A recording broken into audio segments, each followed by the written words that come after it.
कल हम ये थर्ड लॉ ऑफ मोशंस का जो लास्ट लेक्चर्स के अंदर रह गया था वो कंप्लीट कर लेते हैं, तो उसके बाद हम हमारा आज का टॉपिक स्टार्ट करेंगे। क्वेश्चंस, सॉरी एक्चुअल में एक फिगर बनाना भूल गया था, इसमें एक ऐसी कुछ फिगर आ रही थी, एक फिगर ये थी, मैं अभी बना देता हूँ आपको, इसमें कॉपी पेस्ट करना रह गया है। Initial velocity final velocity same होगी। दूसरा एक दूसरी फिगर थी,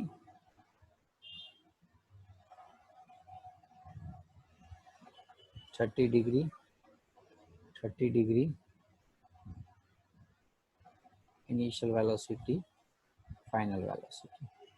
अब बोलोगे सर यहाँ यू क्यों लिखा, क्योंकि इनिशियल फाइनल सेम होता है वेलोसिटी। ओके, वो खास ध्यान रखना है, टेक्स्ट बुक में यहाँ दिया हुआ है, ये क्वेश्चन इतना कुछ दिया हुआ है। ओके, क्वेश्चन में क्या दिया हुआ है वो नहीं समझ में आएगा, मुझे पता है, क्योंकि थोड़ा कॉम्प्लिकेटेड लैंग्वेज यूज की हुई इन लोगों ने। तो मैं आपको इस फिगर के जरिए ही समझा देता हूँ कि एक्चुअली क्या फाइंड करना है। तो फर्स्ट फाइंड करना है rate of change of momentum, यानी कि one type of the impulse find करना होगा, और उस जो फोर्स लग रहा है, यानी कि जो दीवार के ऊपर वो जो बॉल फोर्स लगा रहा है उसकी डायरेक्शन बतानी है। क्या क्या बताना है आपको? फर्स्ट तो डायरेक्शन, तो कॉमन लॉजिक है, ये जो बॉल है वो दीवार के ऊपर फोर्स लगाएगा तो उसकी डायरेक्शन क्या होगी बताओ। यदि समझ लो इसको हम एक्स एक्सिस ले, उसको हम वाई एक्सिस है, तो कौन सी डायरेक्शन में फोर्स लगेगा बोलो? X axis. X axis, positive x axis पे फोर्स लगेगा, तो force will be act on the force act on wall in x axis. Okay, positive x axis. तो फर्स्ट हमारा आ गया दोनों केस के लिए, ये केस में और फर्स्ट सेकंड दोनों केस के लिए जो फोर्स है वो कहाँ लगेगा बच्चों? पॉजिटिव एक्स एक्सिस के लिए। चलो ये क्लियर हुआ फर्स्ट। अब सेकंड नंबर का फाइंड करना है हमें। Now ratio of the magnitude of the impulse imparted to the balls by the ball. अब देखो दो चीज है, एक कैटेगरी ये दूसरी कैटेगरी, यानी कि दोनों केस के लिए जो इम्पल्स है उसका रेशियो फाइंड करना है। इम्पल्स यानी कि बोलो, impulse rate of change of momentum ही होगा। Delta T. हमारे पास अभी वेलोसिटी है इसलिए F into delta T, direct delta P का फॉर्मूला लगा देंगे। इम्पल्स यानी कि rate of change of momentum. Okay, F into delta T is equal to delta P होता था। Got it? समझ लो इस ऑब्जेक्ट का मास अभी यहाँ दिया नहीं है लेकिन हम ले लेते हैं एम। तो इनिशियल वेलोसिटी कितनी थी बताओ? चलो फर्स्ट केस के लिए इनिशियल वेलोसिटी बताओ, चलो u थी, यू। फाइनल वेलोसिटी भी u है, लेकिन दोनों की डायरेक्शन चेंज हो गया। तो इनिशियल मोमेंटम हम लिखे यदि x डायरेक्शन में, तो क्या लिख सकते? m इंटू यू, जा रही है ऐसा। ओके, फेंका हुआ एक्शन। और रिएक्शन फाइनल मोमेंटम कितना होगा बोलो? Minus m u. क्यों बताओ माइनस एम यू? क्योंकि वो रिएक्शन आपको अपोजिट डायरेक्शन में लगेगा। Got it? अब यहाँ हम देखो चैप्टर फोर्स के मोमेंटम की बात कर रहे हैं, तो momentum one type of the vector quantity. तो वेक्टर क्वांटिटी में जैसे आपने एक्स एक्सिस लिया ऐसे वाई एक्सिस भी लेना होगा, लेकिन प्रॉब्लम ये है कि दोनों केस में वाई एक्सिस के अंदर मोमेंटम जीरो होगा, इनिशियल फाइनल। क्यों? क्योंकि ऑलरेडी ऑब्जेक्ट जो है वो हॉरिजॉन्टल मोशन कर रहा है, वर्टिकल मोशन नहीं कर रहा है, उसका कोई भी कंपोनेंट वर्टिकली नहीं जा रहा है। सो दैट्स व्हाई वाई को हम कैलकुलेशन में लेंगे नहीं। तो rate of change of momentum is equal to, ऐसा लिख सकते हो, फाइनल माइनस इनिशियल। यदि लिख सकते हो तो हाँ बोल दो, फाइनल माइनस एम यू था। वैसे यहाँ एक्चुअली कोस थीटा आना चाहिए, लेकिन अब यहाँ हम लिखेंगे ये नहीं। क्यों? क्योंकि यहाँ कोई डायरेक्शन की बात नहीं की है। ओके, वो सेकंड केस में हम एंगल के बारे में बात करेंगे। तो माइनस एम यू फाइनल, और इनिशियल कितना था? M u. तो माइनस एम यू बोलो कितना होगा? Rate of change of momentum, sorry change in momentum, minus two m. Clear है? फर्स्ट फिगर का मोमेंटम यानी कि इम्पल्स मिल गए आपको? अरे हाँ बोलते रहो यदि पता चले तो। हाँ बस। सेकंड केस में, अब प्रॉब्लम सेकंड केस में क्या होगा समझ लो, ये वेलोसिटी ऐसे जा रही है तो उसके दो कंपोनेंट मिलेंगे, x and y component. Am I right और रॉन्ग? यदि ये एंगल थीटा है तो थीटा साइड का भाग किसको क्या बोलते थे, कॉस थीटा बोलते थे, तो इसको हम साइन थीटा बोलते हैं। एंगल यहाँ ऑलरेडी दिया है तो यू कॉस 30 यू साइन 30, बोलो लिख सकते हैं कि नहीं। अब हाँ बोलो यू साइन 30 की डायरेक्शन कौन सी है, पॉजिटिव है कि नेगेटिव है। पॉजिटिव। नहीं नहीं नहीं नहीं, ऐसा मत सोचो कि ऊपर है, ऐसा सोचो कि डायरेक्शन कहाँ है, नेगेटिव एक्स હું एक्सिस, cos नेगेटिव નું वाई કહું છું, હા एक्सिस। સર, नहीं cos वाई, નું કહું છું। कॉस नहीं साइन की बात कर रहा हूँ मैं, कॉस की तो पॉजिटिव ઈ रहेगी, નેગેટિવ કેમ કે નીચે જાય છે। नीचे जा रहा है तो नीचे नेगेटिव हुआ। तो हम यहाँ लिखेंगे सेकंड केस के लिए इनिशियल मोमेंटम एक्स एक्सिस का कितना था, एम यू कॉस 30, और initial velocity initial momentum of y axis कितना है, एम यू साइन 30, लेकिन डायरेक्शन नेगेटिव है। चलो अब फाइनल की बात करें, इनिशियल में पता चल गया है ना आपको, ये एक केस की बात की मैंने, गई वो फाइनल रिटर्न आया वो, अब रिटर्न आया उसमें देखो, रिटर्न आया उसमें एक ये भाग होगा और एक ये भाग होगा, ये 30 है तो इसका हम बोलेंगे u cos 30 cos theta और इसको हम बोलेंगे u sin 30। sin 30 sign negative है नीचे जा रहा है और ये भी नेगेटिव होगा, नेगेटिव एक्स एक्सिस में जा रहा है, बोलो हाँ कि ना। हाँ हाँ तो y एक्सिस के लिए सॉरी फाइनल के लिए x एक्सिस कितना होगा, फाइनल के लिए x एक्सिस बोलो, momentum m into v, velocity कितनी है, x एक्सिस की वेलोसिटी कितनी है, माइनस यू कॉस 30, तो यहाँ माइनस एम यू कॉस 30 लिखेंगे। सिमिलरली यहाँ final velocity of y component, तो माइनस एम यू साइन 30। जैसे यहाँ रेट एक्स एक्सिस का मोमेंटम चेंजेस किया वैसे यहाँ दोनों का करेंगे, तो एक्स एक्सिस का मोमेंटम चेंजेस कितना होगा, final minus initial, minus m u cos theta,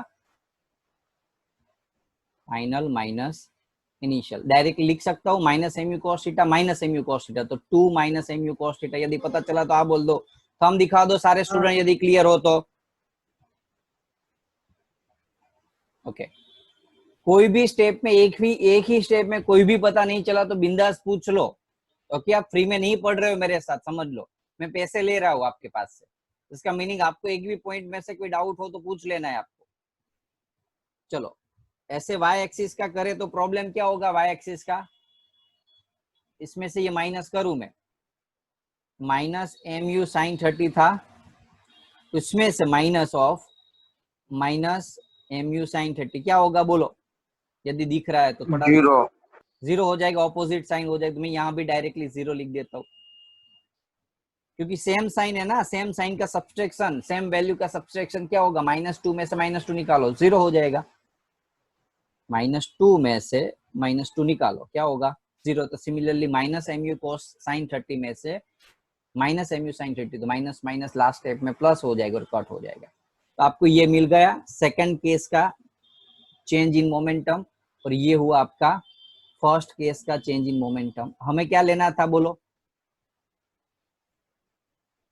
ratio, हमें क्या लेना है दोनों का रेशियो, तो फर्स्ट केस का और सेकंड केस का बोलो। चलो फर्स्ट केस का क्या मिला था आपको, -2mu, ये रहा ना यार फर्स्ट केस, ये हाँ, गया एक्शन और ये है रिटर्न आया वो रिएक्शन, तो रिएक्शन का मोमेंटम चेंजेस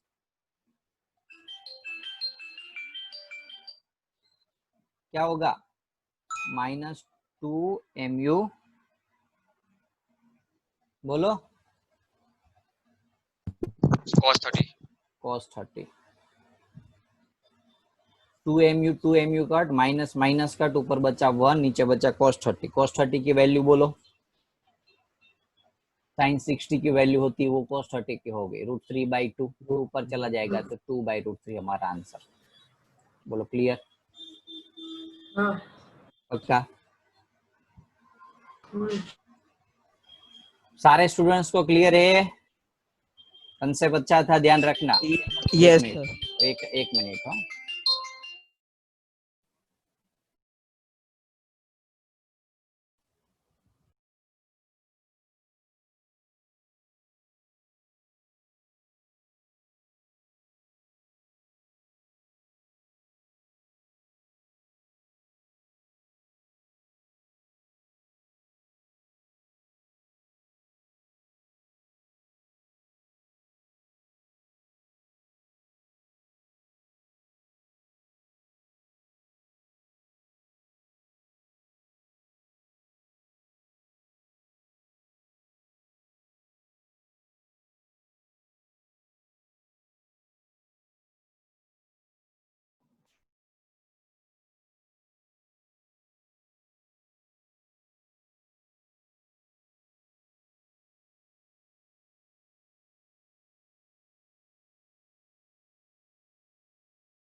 चेक कर लो तो आवाज आ रही है, हाँ हाँ क्लियर ना? तो क्या किया, पहले मैंने फोर्स की डायरेक्शन, फर्स्ट क्वेश्चन में डायरेक्शन बताना था, और सेकंड केस में क्या था बच्चों, सेकंड केस के अंदर श्योर यस ओके। बोलो कोई डाउट है अब? No sir. चलो तो नेक्स्ट क्वेश्चन ले लेते, नेक्स्ट टॉपिक ले लेते, कंजर्वेशन ऑफ मोमेंटम। कोई बता पाएगा कंजर्वेशन ऑफ मोमेंटम का मीनिंग? मैंने ऑलरेडी समझा दिया था एक बार। एनर्जी जेવું सर। એનર્જી જેવું, લેકિન શું પણ એમ? એટલે સર એક્સટર્નલ ફોર્સ જ્યાં સુધી કોઈ પણ સિસ્ટમમાં ના આવે ત્યાં સુધી એની અંદર જેટલું મોમેન્ટમ હશે ને એટલું જ રહેશે. दूसरा कोई? मोमेंटम कांस्टेंट रहते हैं।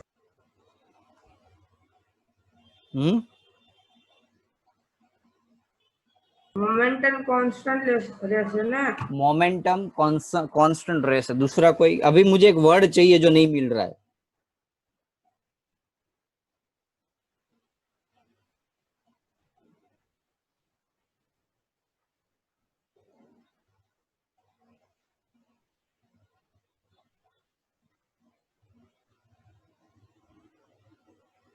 हेलो, चलो मैं बता देता हूँ।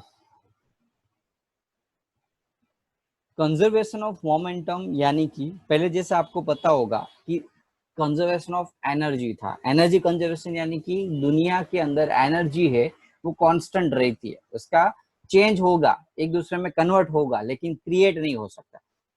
तो ऐसे ही ये कंजर्वेशन ऑफ मोमेंटम है कि कोई भी जो सिस्टम है उसको हम यहाँ आइसोलेटेड सिस्टम का वर्ड यूज करेंगे। कोई भी आइसोलेटेड सिस्टम है उसके अंदर जो टोटल मोमेंटम है वो कंजर्व होता है, यानी कि वो कांस्टेंट रहता है। फिर से मैं लिख रहा हूं, तो total momentum of an isolated system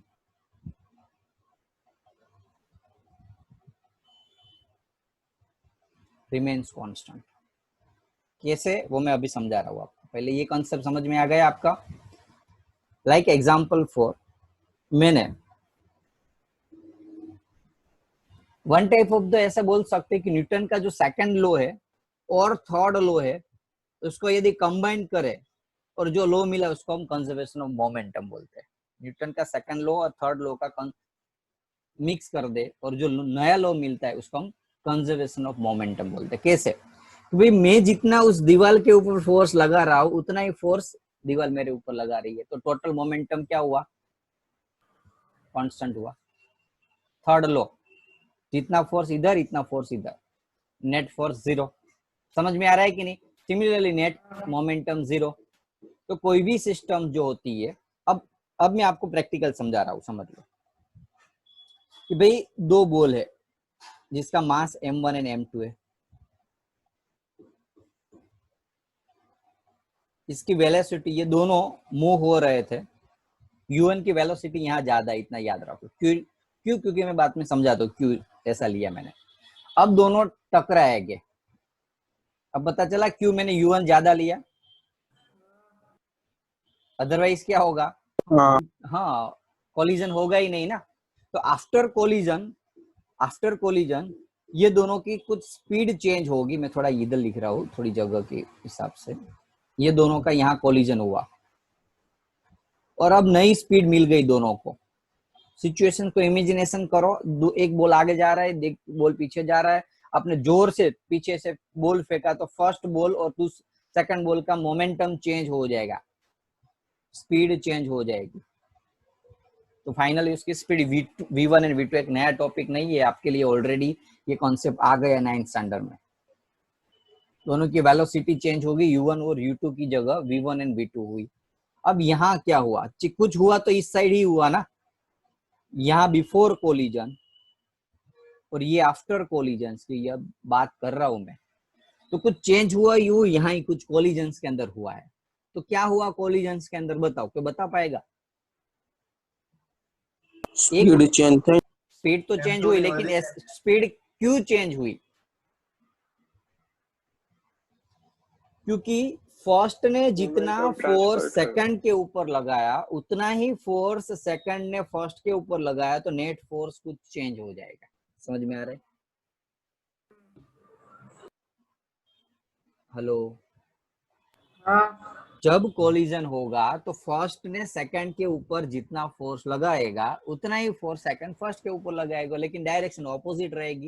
Newton third law of motion यार।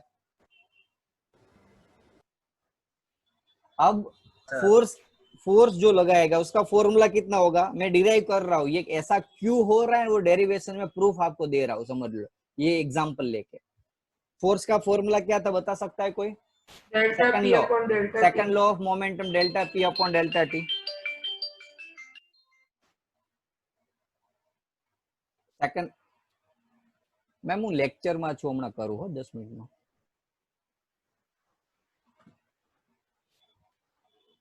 समझ में आ रहा है? यहाँ सेकंड रूल्स यूज हुआ, यहाँ फर्स्ट रूल्स यूज हुआ, सॉरी थर्ड लॉ यूज हुआ, इसलिए तो मैं बोल रहा था ना सेकंड लॉ और थर्ड लॉ का कॉम्बिनेशन। न्यूटन्स थर्ड लॉ क्या है? सेकंड एंड थर्ड लॉ का, सो कंजर्वेशन ऑफ मोमेंटम क्या है बच्चों? Second law and third law का कॉम्बिनेशन। यहाँ मैंने फॉर्मूला सेकंड लॉ का यूज किया, कॉन्सेप्ट यूज किया थर्ड लॉ का। ये थर्ड लॉ है। अब थर्ड लॉ से सेकंड लॉ पे जाएंगे, delta P upon delta T, delta P upon delta T. Time तो दोनों के एक दूसरा का सेम ही रहेगा, लेकिन मोमेंटम अलग अलग होगा। फर्स्ट का मोमेंटम सेकंड का मोमेंटम अलग अलग होगा। अब चलो फर्स्ट का मोमेंटम क्या होगा, कोई बता पाएगा? m1u1 m1 change in velocity, यहाँ डेल्टा वी आता है v1 ना। Minus u1 very m1 good, delta v1 v1 minus u1 minus u1 upon delta T minus second का momentum, final m2 velocity v2 minus v1 minus initial velocity, initial velocity not v1। यहाँ हम second के लिए बात कर रहे हैं, u2 आएगा, डेल्टा टी कट हो जाएगा। m1 v1 उसको सॉल्व कर लेते, ऐसा कुछ था हमारे पास।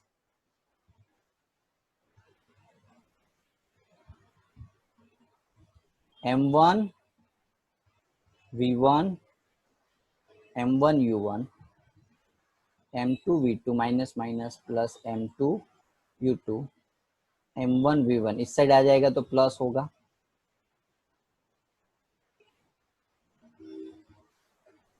और इस साइड ये प्लस हो जाएगा। बोलो क्लियर है?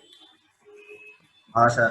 yes sir अब इसका मीनिंग क्या हुआ? m1 v1 m2 v2 का मीनिंग फाइनल मोमेंटम फर्स्ट का, फाइनल मोमेंटम फर्स्ट का, फाइनल मोमेंटम सेकंड का हो सकता है ना भाई? ये हाँ v वेलोसिटी v है, इसलिए फाइनल मोमेंटम।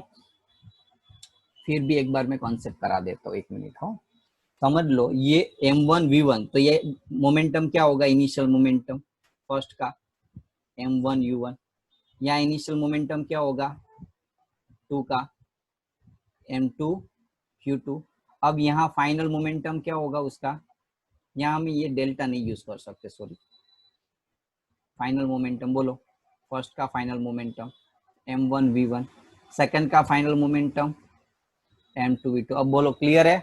ये जो अभी मैंने लिखा वो हाँ is equals to m2 u2, ये u है, तो u यानी कि इनिशियल मोमेंटम किसका? सेकंड का।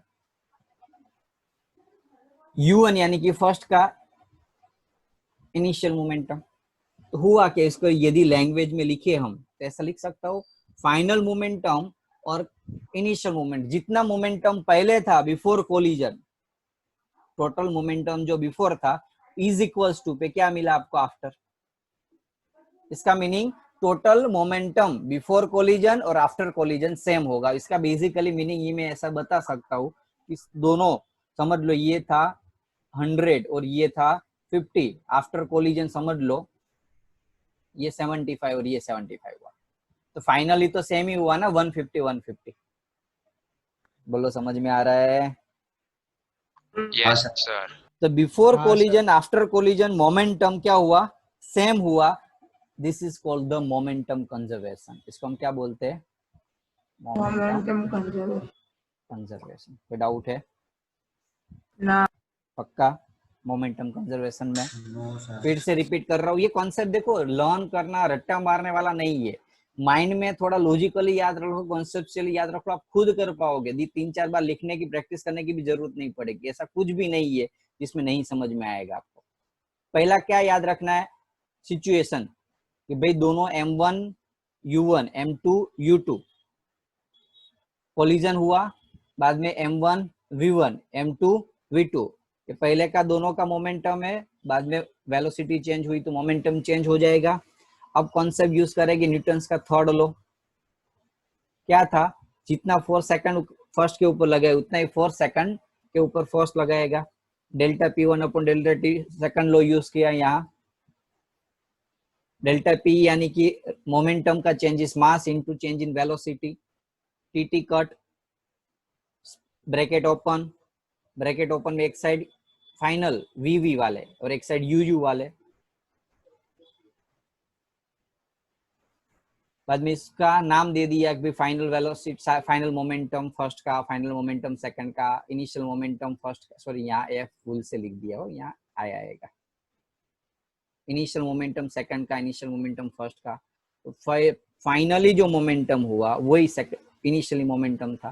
Before collision after collision momentum is conserve. तो इसको दूसरे लैंग्वेज में लिखना हो तो ऐसे लिख सकते हो, इन इलास्टिक कोलिजन। अब ये इन इलास्टिक क्या है मैं बाद में सिखाऊंगा, अभी खाली समझ लो। In elastic collisions momentum before and after will be same. Okay, बहुत सारी लैंग्वेज से आप ये लो को यूज कर सकते हो, लिख सकते हो। चलो क्लियर है सभी को? एग्जाम्पल कोई बता सकते हैं इसका? तो थर्ड लॉ के जो भी एग्जाम्पल इसमें लगेंगे, गन का एक एग्जाम्पल दिखा दो आप। जितना गन से आप लगाओगे, देखो बड़े बड़ी जो गन होती, गन यानी कि जो बड़े बड़े क्या बोल सकते हो उसको, तोपे तो नहीं बोल सकते लेकिन हाँ राइफल ऐसा कुछ होता है तो शोल्डर, हाँ राइट, वो कहाँ लगाते हैं? शोल्डर के साथ लगा के बाद में उसको चलाते हैं। क्यों? क्योंकि जितना फोर्स गन जो है वो बुलेट के ऊपर लगाएगी, समझ लो ये गन के अंदर से ये बुलेट गई,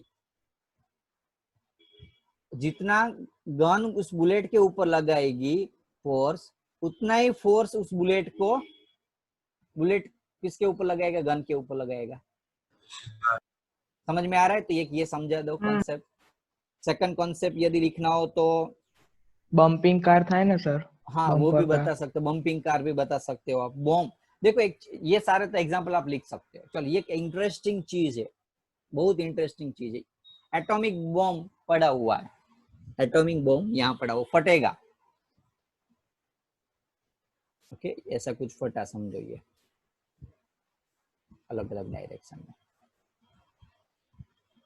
तो क्या इस सिचुएशन में मोमेंटम कंजर्व होता है क्या? बिफोर कोलिजन यानी कि बॉम्ब फटा उससे पहले का कोलिजन आपको पता है वो कितना होगा बिफोर कोलिजन? तो बॉम्ब फटा उससे पहले मोमेंटम कितना था? समझ लो बॉम्ब का मास m हो, वेलोसिटी u ले ले, तो बॉम्ब तो स्टेडी था ना, वेलोसिटी 0 थी, बॉम्ब स्टेडी था। बिफोर मोमेंटम कितना था? 0। लेकिन सेकंड केस में ये तो मोमेंटम मिला आपको।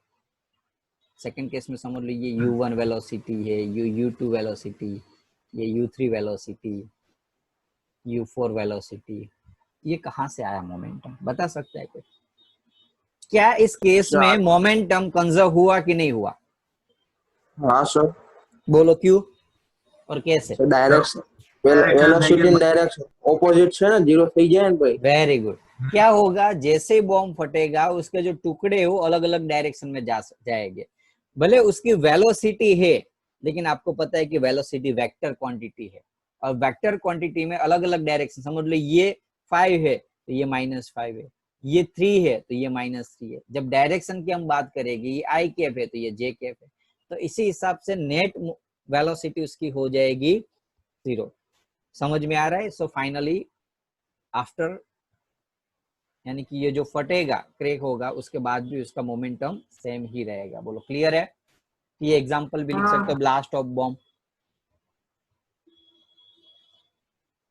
ये जनरली मैंने बहुत बार देखा हुआ है क्वेश्चंस के अंदर, ओके, एमसीक्यू के अंदर। Is the blast of bomb is the example of momentum conservation, या फिर नीचे लिखा होता है एमसीक्यू में कि which of the following is not the momentum conservation, या यस मोमेंटम कंजर्वेशन। इसमें ये एग्जांपल मैंने बहुत बार देखा हुआ, तो खास ये कॉन्सेप्ट याद रखना, ओके। इसमें मोमेंटम कंजर्व होता है, और कैसे होता है तो इसका मैं कॉन्सेप्ट ये समझा रहा था आपको। भाई एक फोर्स इस डायरेक्शन में लगा, दूसरा फोर्स इस डायरेक्शन में लगा, और तीसरा फोर्स यदि इस डायरेक्शन में लग रहा है, यानी कि तीसरा फोर्स है वो first force and second force का जो रिजल्टेंट फोर्स था उसके एग्जैक्टली ऑपोजिट डायरेक्शन में लग रहा है यदि, तो उस सिचुएशन में नेट फोर्स कितना हो जाएगा उसके ऊपर? 0। हेलो, इसको हम इक्विलिब्रियम कंडीशन बोलेंगे। इसको हम क्या बोलेंगे? Equilibrium condition. यानी कि समझ लो ये फर्स्ट फोर्स था, ये फोर्स मैंने इस साइड लगाया, सेकंड फोर्स इस साइड लगाया, और एक फोर्स इस साइड लगाया। आप बोलोगे सर अलग अलग डायरेक्शन में तो हम फोर्स लगा रहे हैं, तो नेट फोर्स 0 कहां से हुआ? तो हम बात करेंगे F1 एंड F2 का रिजल्टेंट वेक्टर की, तो इसका रिजल्टेंट वेक्टर इस साइड आएगा, बोलो। F12 का रिजल्टेंट वेक्टर, और F3 उसको हम बोलेंगे लाइन ऑफ एक्शन। उसको हम क्या बोलेंगे? Line of action. यानी कि सेम लाइन के अंदर लेकिन ऑपोजिट डायरेक्शन पे, सेम पॉइंट में से पास हो रही दो लाइन और ऑपोजिट लाइन है, तो उसका रिजल्टेंट 0 होता है। तो सिमिलरली यहाँ F12 यानी कि F1 प्लस F2 का रिजल्टेंट वो कितना होता है? F3 जितना होता है। बोलो कोई डाउट इसमें? No sir. ये वेक्टर के हिसाब से उसका नेट फोर्स 0 होता है। उस कंडीशन को हम बोलेंगे इक्विलिब्रियम कंडीशन, और उस फोर्स को बोलेंगे हम कॉनकरेंट फोर्स। कॉनकरेंट फोर्स यानी कि एक ही पॉइंट पे निकल रहे फोर्स, एक ही पॉइंट से निकल रहे फोर्स, उसको हम क्या बोलेंगे? कॉनकरेंट। यदि कॉनकरेंट फोर्स में फर्स्ट एंड सेकंड का रिजल्टेंट थर्ड फोर्स उसके रिजल्टेंट के लाइन ऑफ एक्शन में है, तो नेट फोर्स 0 होगा। ये कॉन्सेप्ट माइंड में घुसा दो, बहुत बार काम आएगा। नोट्स इसकी नहीं है, नोट्स के अंदर मैं एक्चुअली ये टॉपिक भूल गया था, तो इसका स्क्रीनशॉट ले लो जल्दी से। वैसे कोई आईएमपी टॉपिक ऐसा नहीं है, लेकिन कॉन्सेप्ट न्यूमेरिकल में कहीं कुछ काम आ सकता है, इसलिए ले लिया स्क्रीनशॉट। चलो इल्यूस्ट्रेशन देखते हैं हम नेक्स्ट। ओके, मोस्ट आईएमपी इल्यूस्ट्रेशन से नंबर ऑफ बुलेट फाइंड करने, वैसे सेकंड लॉ का बेसिक कॉन्सेप्ट यूज होगा। इसमें आप दो मेथड से यूज कर सकते हैं, क्या तो सेकंड लॉ से और या मोमेंटम कंजर्वेशन। मोमेंटम कंजर्वेशन थोड़ा डिफिकल्ट बट लग रहा होता है स्टूडेंट्स के लिए, इसलिए मैं आपको ये सेकंड लॉ से बताऊंगा। क्या है क्वेश्चन समझ लेते हैं। सोल्जर है, वो fire bullets each of mass, उसमें से बुलेट फायर कर रहा है जिसका मास कितना है? एक का मास 50 ग्राम है। किलोग्राम में कितना होगा बोलो? 0.05 होगा ना, 1000 से डिवाइड होगा। सही है कि नहीं? हाँ सर। मुझे क्यों गड़बड़ लग रही है? किलो में करो। ओके सही है, सही है। चलो तो किलोग्राम। वेलोसिटी कितनी? इनिशियल वेलोसिटी बच्चों 1000 metre per second. Can bear a maximum force. Force कितना? जैसे उसने क्या किया, अंदर से पिस्टल से क्या हुआ, बुलेट लगी, तो बैक डायरेक्शन में शोल्डर में उसके ऊपर फोर्स लगेगा, रिवर्स फोर्स। वो रिवर्स फोर्स कितना है? 200। कॉमन लॉजिक है, जितना फोर्स उस बुलेट के ऊपर गन लगाएगी उतना ही रिवर्स फोर्स मिलेगा आपको। ये तो दोनों एक्चुअली सेम वैल्यू ही है। तो आपको फाइंड करना नंबर ऑफ बुलेट। ये एक बुलेट के लिए बात की, समझ लो n नंबर ऑफ बुलेट है, तो क्या होगा? n into momentum change, rate of momentum change. Formula ये होगा, जनरल फॉर्मूला ये है, समझ लो, rate of change of momentum. अब यहाँ हम ये एक ही बुलेट की बात है ना, ऐसे थाउजेंड्स ऑफ कितनी बुलेट है वो पता नहीं है, इसलिए हम n इंटू एम लिखते हैं। Total mass n into m. ये 1 किलो, ये 0.05 ग्राम एक की है, ऐसे n है, n तो मल्टीप्लाई कर देंगे ना मास से। चलो मास तो आ गया। अब मोमेंट वेलोसिटी का चेंजेस डेल्टा v। अब यहाँ हम क्वेश्चन के अंदर अब देख सकते हो maximum number of bullet which can fire in second. इसका मीनिंग टाइम 1 सेकंड दिया हुआ है। जनरली स्टूडेंट यहाँ मार खा जाते हैं, सर टाइम तो दिया ही नहीं है इसके अंदर, क्या लेंगे? देखो यहाँ ऑलरेडी इन अ सेकंड, ए का मीनिंग क्या हुआ? 1 सेकंड है। Got it? अरे हाँ ना बोलो। हाँ, final velocity delta we, rate change in velocity v minus u upon t। Final velocity कितनी होगी? इनिशियल वेलोसिटी कितनी है? 1000। Final velocity 0। वैसे यहाँ एक मिनट, सोल्डर मैक्सिमम बुलेट 0 થશે ને नहीं, इनिशियल वेलोसिटी 0 थी। वैसे देखने बैठा तो निकला तब तो 0 था, अब हाँ। बाहर निकलेगा तब क्या था? इसकी वेलोसिटी 1000 हुई फाइनल। जब अंदर पड़ा था तो वेलोसिटी 0, तो v की वैल्यू क्या है? 1000 है। n 1000 फाइंड करना, मास ऑफ 0.05, 1000 माइनस 0 तो 1000। f कितना दिया हुआ इसमें? 200 न्यूटन। f की value is equal to n into 0.05 यानी कि 5 upon 100 into 1000, 20 cut 550, 200 upon 50, 4 bullet निकलेगी। बुलेट वाला एग्जाम्पल आईएमपी है, एनसीईआरटी में नहीं दिए, इसलिए खास ध्यान रखना। ओके, बोलो क्लियर है कॉन्सेप्ट? कोई डाउट किसको? किसी को? रिज्वाइन कर दइए सर। रिज्वाइन कर लो, चलो फटाफट से रिज्वाइन कर लो सारे स्टूडेंट, चलो जल्दी से धड़ाका कर लेते हैं, राइट? बॉम्ब इन स्टेडी स्टेट, जो अभी मैं समझा रहा था वो कॉन्सेप्ट को प्रैक्टिकली थोड़ा न्यूमेरिकल के बेसिस पे देखते हैं। एक minute. Bomb in the steady state explodes into 3 fragment, 3 भाग में कट यानी कि डिवाइड हो गए। तो बड़ा सा बॉम्ब था, वो 3 भाग में डिवाइड हो गया। 2 fragment of equal mass move with the velocity 30 metre per second mutually perpendicular to direction.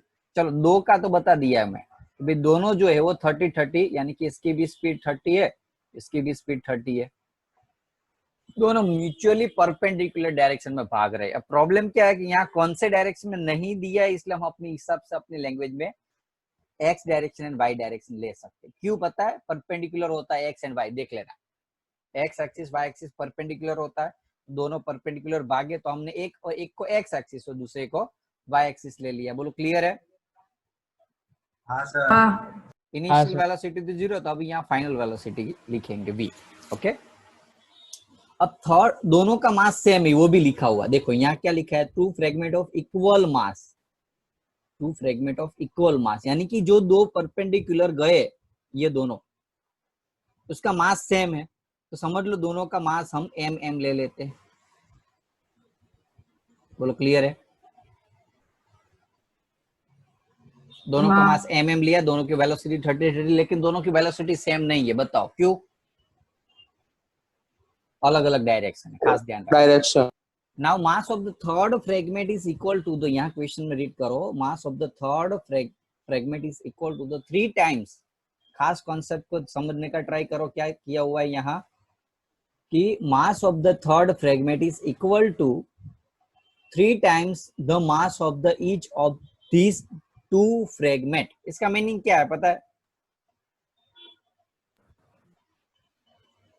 कि ये जो 2 फ्रेगमेंट है, इससे ये जो तीसरा फ्रेगमेंट है वो थोड़ा बड़ा है, थोड़ा यानी कि कितना गुना है यहाँ, ऐसा कुछ दिया हुआ है 3 टाइम्स, यानी कि दोनों का मास यदि हमने m लिया है तो उसका मास कितना होगा? बोलो 3m। Very good. Now find the magnitude and direction of the velocity. अब इसके वेलोसिटी नहीं दी है हमें, नई डायरेक्शन दी है, नई वैल्यू दी है, तो इसकी वेलोसिटी फाइंड करनी है हमें। बताओ क्या करेंगे? कौन सा लो यूज करेंगे इसके સર अंदर? પેલું જે રિઝલ્ટન્ટ હશે ને એ આની જેવું જ હશે। ओके, अब देखो क्या होगा एक्चुअली, आपको अभी ऊपर वाली फिगर मैंने समझाई ना, ये और ये इसका रिजल्ट नहीं ऐसा, तो वो सोचना मत प्लीज। क्यों? क्योंकि यहाँ ऐसा कोई दिया नहीं है, ये तो खाली फिगर ऐसी है, कौन सी डायरेक्शन में जा रहा है ऐसा कुछ भी नहीं दिया, हमने तो रैंडमली ले ली है ये डायरेक्शन। ओके, समझ में आ रहा है सभी को? थर्ड की डायरेक्शन कहाँ है? वो ऐसे भी जा सकती है, ऐसे भी जा सकती है, ऐसे भी जा सकती है, ऐसे भी जा सकती है। कहाँ है वो नहीं दिया हुआ, ये तो जस्ट समझने के लिए खाली लिया हुआ है इस डायरेक्शन में। तो तो वो कॉन्सेप्ट मत सोचना फोर्स का इक्विवेलेंट। यहाँ कंजर्वेशन ऑफ मोमेंटम का यूज होगा कि बॉल जब फटा नहीं था, बॉल जब ब्लास्ट नहीं हुआ था, बॉम्ब सॉरी बॉल नहीं, बॉम्ब जब ब्लास्ट नहीं हुआ था तब उसका जो मोमेंटम था उतना ही मोमेंटम आफ्टर ब्लास्टिंग होगा। अभी तो मैंने समझाया था ना कॉन्सेप्ट के लिए हाँ। यार, कहाँ गया वो, ये रहा। हाँ ओके, ब्लास्ट का बॉम्ब किसका एग्जांपल है, तो मोमेंटम ऑफ कंजर्वेशन का एग्जांपल है ये। तो यहाँ मोमेंट ऑफ कंजर्वेशन हो रहा है, इसका meaning before momentum sorry before collision या before blast after blast momentum conserve होगा, यानी कि सेम रहेगा। चलो अब डेटा लिख लेते पहले तो बिफोर की हम बात करें, बिफोर की कुछ बात करनी ही नहीं है, क्यों पता है आपको, मास चाहे ये बॉम्ब का कितना हो पता नहीं है, अभी हम एम ले लेते हैं, चलो टोटल ब्लास्ट, लेकिन उसकी जो वेलोसिटी है वो तो 0 है। 0 तो स्टार्टिंग तो गया, अब आफ्टर की बात करेंगे। आफ्टर में 3 ऑब्जेक्ट है, तो एक का मास एम है, दूसरे का मास भी एम है, और तीसरे का मास तो पता है ही आपको, दिया हुआ है 3 है। फर्स्ट की वेलोसिटी बोलो, फर्स्ट की velocity 30 I cap, I cap. Second की वेलोसिटी 30 जे कैप। ध्यान रखना ये आई जे के है ना, वो आपके मार्क्स कटाएगा, ये आपका मार्क्स 100% कटाएगा यदि भूल करोगे तो। थर्ड की पता नहीं इसलिए हम वी ले लेते, आई जे तो पता नहीं इसलिए डायरेक्शन पता ही नहीं, इसलिए हम क्या करेंगे, खाली वेक्टर ले लेंगे वी कैप। बोलो क्लियर है। हाँ सर। अब लगा दो law of conservation of momentum. According to law of conservation of momentum, before collision after collision same होगा। Momentum initial, momentum final same. Initial momentum m into u, final momentum m1 v1, m2 v2, m3 v3। ये 0 होगा, क्यों, steady था, steady state है। देखो यहाँ ऐसा नहीं है कि ऊपर से फेंका है, ओके, हिरोशिमा वाला बॉम्ब नहीं है, एज यूजुअल पड़ा हुआ बॉम्ब है। चलो m1 mass m, velocity v1 30 I cap, m2 m 30 j cap, m3 3m v cap. अब देखो यहाँ सभी में से m m m कॉमन निकल रहा है, हाँ सर। तो वो नीचे चला जाएगा, चला जाएगा कि नहीं। 3 भी कॉमन निकल रहा है, देखो 3 भी कॉमन निकल रहा है, m और 3 दोनों को हम नीचे ले लेते। तो बोलो यहाँ क्या बचेगा, m गया और 30 में से 3 गया तो 10 आई कैप, m गया 30 10 जे कैप, और m गया, एक मिनट 10 नहीं जाए 3, हाँ 3 गया और m गया, दोनों गए, तो क्या बचा खाली v कैप। बोलो समझ में आ रहा है ये स्टेप में हर एक को, डायरेक्ट किया हुआ है यार, थोड़ा दिमाग का दही करने के लिए डायरेक्टली स्टेप कर रहा हूँ कि थोड़ा आपको प्रैक्टिस हो जाए ऐसे स्टेप, अदरवाइज हर एक बार ऐसे छोटे छोटे स्टेप करने बैठूंगा तो आपका प्रैक्टिस नहीं होगी। चलो 0 इस side, 10 i cap 10 j cap v, ये दोनों इस साइड लिखूं मैं तो v is equals to -10 i cap -10 j cap लिख सकता हूँ, यदि लिख सकता हूँ तो हाँ बोल दो। हाँ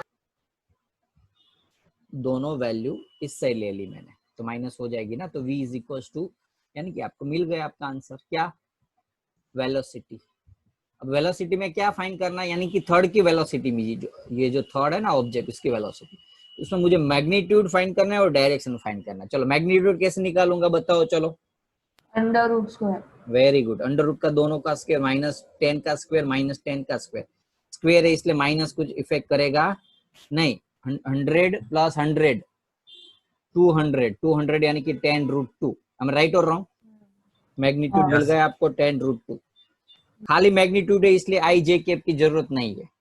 अब दूसरा यहाँ फाइंड करने को पूछा है डायरेक्शन। देखो जब भी डायरेक्शन पूछे इसका मीनिंग आई जे कैप नहीं है, एंगल है, थीटा, और थीटा का फॉर्मूला मैंने ऑलरेडी एक बार समझा दिया था, tan inverse vy by vx, y upon x vy by vx, tan inverse.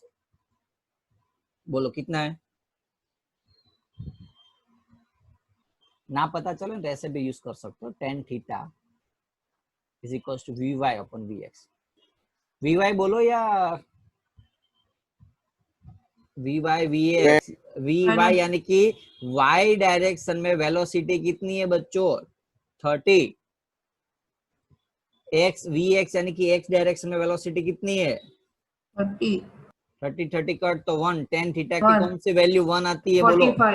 45. tan theta की, तो theta is equal to 45. 45 degree. Angle कितना मिला आपको? 45. 45 डिग्री. अब वो 45 किस कहां से है वो पता चला किसी को? 45 डिग्री मिला, लेकिन किस कौन से यानी कि कहां कौन सा लगाएंगे, तो वो मैं आपको यहां समझा रहा हूं. कौन से एक्सिस से 45 है?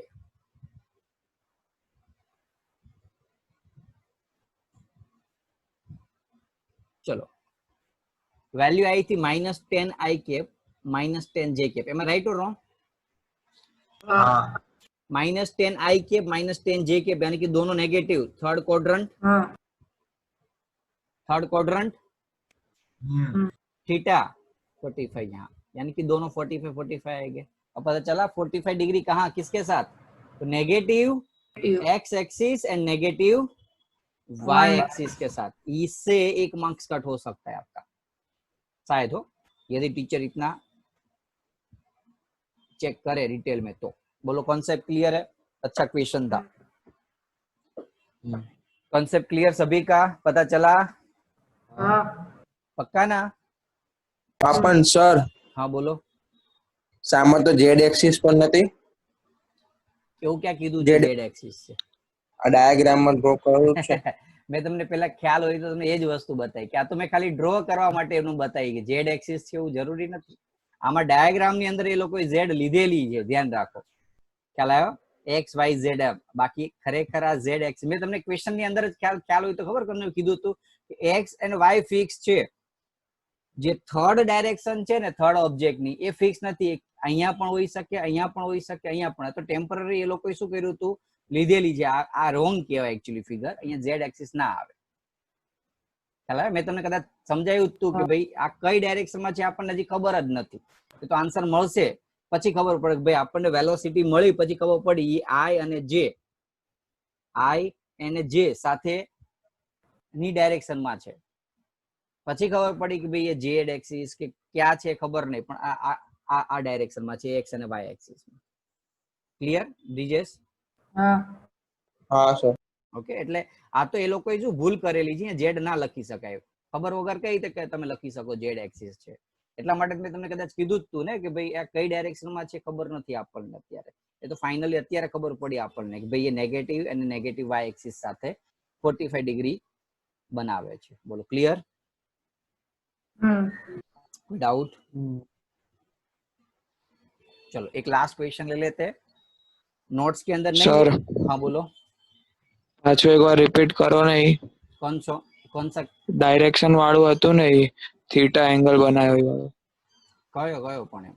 આ ઉપરના સમમાં. પણ આજ ને એમ કહું છું.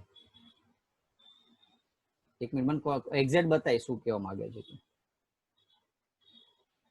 45 ડિગ્રી વિથ y એક્સિસ વાળું કીધું નહીં. Okay second. ચલો આન્સર શું આવ્યો આપણી પાસે? 45 डिग्री आयो, लेकिन कोनी साथे ये आपने खबर नहीं. क्वेश्चंस में आपको फाइनल वेलोसिटी मिली आपको -10 i कैप और -10 j कैप. इसका मीनिंग ये हुआ ये जो ऑब्जेक्ट है वो कहाँ गया? आपका एक्स वाई प्लेन के अंदर गया.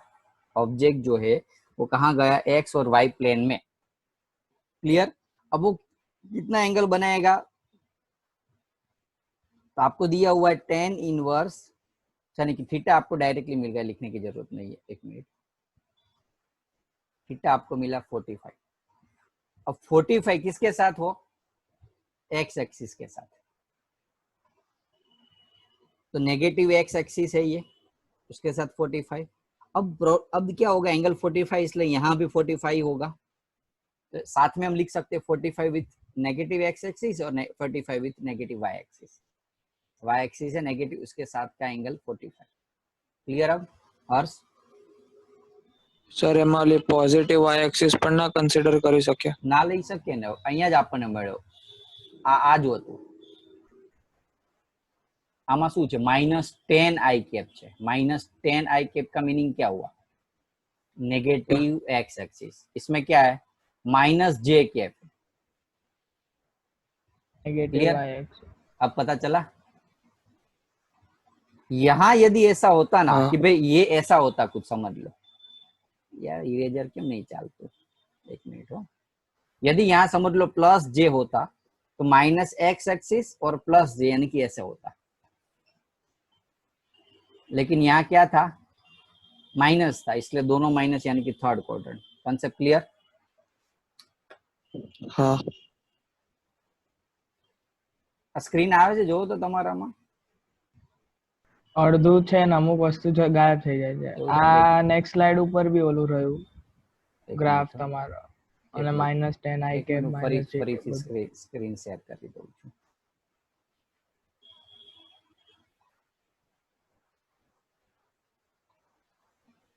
ओके, હવે रेडी? હા હવે જતી રહી। ओके हाँ, चलो सर, लास्ट जरूर। क्वेश्चन एक ले लेते हैं हम फटाफट से। एक काम करो, वैसे ये नोट्स के अंदर नहीं लिखा हुआ है मैंने, ओके, तो हम नेक्स्ट लेक्चर में ही रखते हैं। ओके चलो, तो आज के Yes, sir. लेक्चर में जो चले वो हम फटाफट डिस्कस कर लेते हैं। तो फर्स्ट हमने एक न्यूमेरिकल देखा, ओके, फर्स्ट इन दो केस थे, उसमें डायरेक्शन फाइंड करना था। फर्स्ट केस में क्या लिया हमने, डायरेक्शन बता दी, दोनों में positive x axis. Second case में क्या था, रेशियो लेना था। तो फर्स्ट ये केस था, उसमें एक्स एक्सिस गया और रिटर्न आया, यानी कि एक्स एक्सिस का मोमेंटम, एक्स एक्सिस का फाइनल मोमेंटम चेंज किया, वो आंसर मिला। सेकंड केस के लिए एक्स एक्सिस और वाई एक्सिस दोनों मिलेंगे, क्यों, ऐसे गया तो इसके ये वेक्टर भी होगा और ये वेक्टर भी होगा। सिमिलरली ये गया नहीं, दो वेक्टर, उसमें ये जो y वेक्टर y का कंपोनेंट है वो सेम है, इसलिए चेंज कुछ होगा नहीं, इसलिए मोमेंटम चेंजेस 0। लेकिन x एक्सिस में क्या होगा, ये दोनों का माइनस करोगे आपको 2 - mu cos थीटा। अब ये वैल्यू और ये वैल्यू दोनों का रेशियो लेना था। ओके बाद में कर लोगे ना आप, माइनस माइनस कट में वो। सेकंड, कंजर्वेशन ऑफ मोमेंटम, यानी कि जो कोई भी कोलिजन्स होता है उसमें पहले और आफ्टर, कोलिजन्स के पहले और कोलिजन्स के आफ्टर मोमेंटम होता है वो कंजर्व होता है। डेरिवेशन मैंने बहुत अच्छे से समझा दिया था। थर्ड लो, बाद में delta p by delta T, बाद में मोमेंटम, बाद में सोल्व करके कॉन्सेप्ट समझा दो। एग्जाम्पल लिए थे हमने, गन का एग्जाम्पल लिया था, बॉम्ब का एग्जाम्पल लिया था, काफी सारे ऐसे एग्जाम्पल ले सकते हो आप। इक्विलिब्रियम यानी कि जब दो फोर्स का इक्विवेलेंट थर्ड ऑपोजिट डायरेक्शन में होता है तो नेट फोर्स 0 होता है। जब ऑब्जेक्ट के ऊपर नेट फोर्स 0 होता है तो उसको हम इक्विलिब्रियम कंडीशन बोलते हैं। बुलेट का एग्जाम्पल है, अटेंडेंस मैंने नहीं ली है, कोई रिमूव नहीं होना पहले। ये न्यूमेरिकल मैं इसलिए घुमा रहा हूँ, देखो इन केस कोई स्टेप में कोई टॉपिक में डाउट रह गया हो तो आप बता सकते हो वापस, ओके, इसलिए ये रिवीजन करा रहा हूँ। फोर्स का फॉर्मूला लगाया delta p by delta t, n इसलिए लगाया क्योंकि नंबर ऑफ बुलेट पता नहीं थी, total mass n into m होता है। Change in velocity v minus u, पहले 0 था, बाद में 1000 हुई, बाद में n की वैल्यू मिल गई। अब लास्ट ये बॉम्ब का एग्जांपल ले लिया। बॉम्ब के एग्जांपल में बिफोर तो 0 था, बिफोर कोलिजन यानी कि ब्लास्ट हुआ उससे पहले बॉम्ब स्टेडी कंडीशन में था, वेलोसिटी 0। अब मास का वेलोसिटी के साथ मल्टीप्लाई होगा मोमेंटम में, तो मास वेलोसिटी 0, u की वैल्यू 0 है इसलिए फाइनल वेलोसिटी 0 हुई। बाकी जो 2-3 पार्ट्स हुए उसके अलग अलग केस लिए, v1 v2 v3, इसमें बताया दो परपेंडिकुलर है, एक i एक j लिया, दोनों का मास सेम है, थर्ड का मास 3 गुना है, थर्ड की वेलोसिटी फाइंड करनी थी। जो ये सारे वैल्यू फॉर्मूला में डाल दी, इस फॉर्मूला में तो v मिल गया आपको। ये वेलोसिटी का मैग्नीट्यूड फाइंड करना हो तो अंडर रूट में दोनों का स्क्वायर वेक्टर का यूज किया, और एंगल के लिए मैंने